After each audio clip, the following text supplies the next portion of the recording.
right?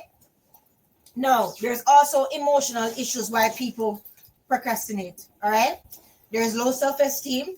Okay. And this is not a judgment thing, right? It could be a low self-esteem in that task. Maybe not show yourself in that task. Okay. So if I fail, I'm a failure. Remember, we talked about that, right?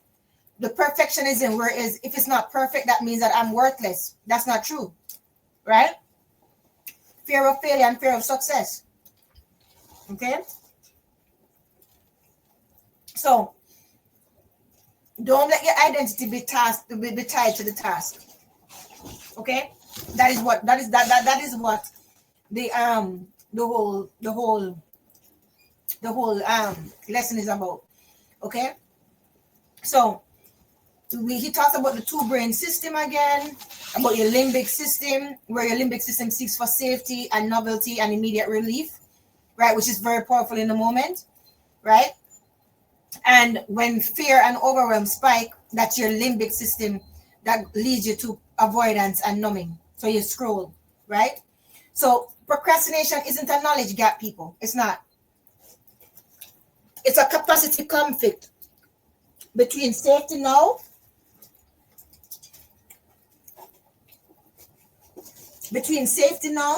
and rewards later, right?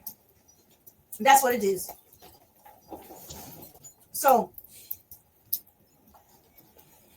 again, it's one of your defenses. Remember, there is fight, flight, and freeze that nobody talks about, but freeze is a real thing, and freeze is there. Okay, freeze is there. So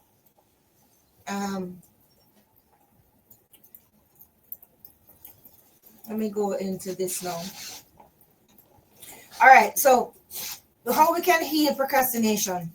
Well, we heal it, to be frank, right, by creating evidence that we can start to feel good and feel safe by finishing. We have to make ourselves feel safe and feel good that, you know what, you'll be able to finish this task. Hold on, I have to get some more fire. Right? So we making ourselves feel good that, you know what, I can actually finish this task, you know, right? You start to look forward to the end and getting it done.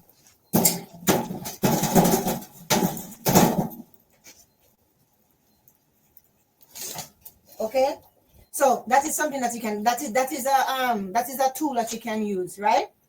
So you pick your frog, your most important meaningful task with the big payoff. That's what you do. Raise expectancy. Okay, you break your goal or whatever that you're doing into micro steps that you know that you can do, right? You raise the value. So how do you raise the value? You raise the value by connecting with your deeper why, right? Your deeper why is important. So that makes you remember why you're doing this in the first place. Okay? Come. Hold on there. Make this fire rage up a little bit, right? And also you make the impulsiveness low. How do you do that? You avoid distractions from being around you, right? You put the phone in another room. You turn off the website, all of that, right? And you know what you can do to improve the rewards so that the rewards don't seem like they're too far off? Okay, that's good. What you can do is give yourself micro wins, little small wins, right? Little small wins. Okay, that will help you, right? So you lower your delay. You don't have to say to yourself, you know what, I'm going to finish this right now. You don't have to finish. Just start. Once you start, you're good. Okay? Once you start, you're good. All right.